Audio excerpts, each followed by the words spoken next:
tulipeleka maombi Mahakama Kuu kwa ajili ya mambo mawili.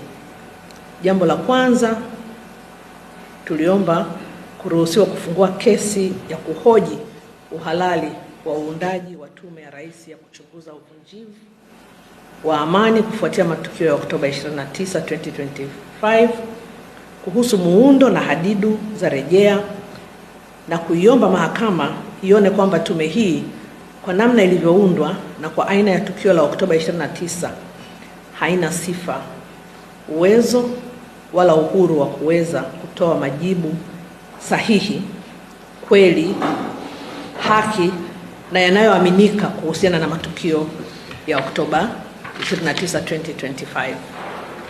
Kwa nini basi? Kwa sababu tunaona kwamba tume imeundwa na watu ambao tayari moja kwa moja au kwa njia isiyo ya moja kwa moja wana maslahi katika uamuzi utakaotokana na uchunguzi huo.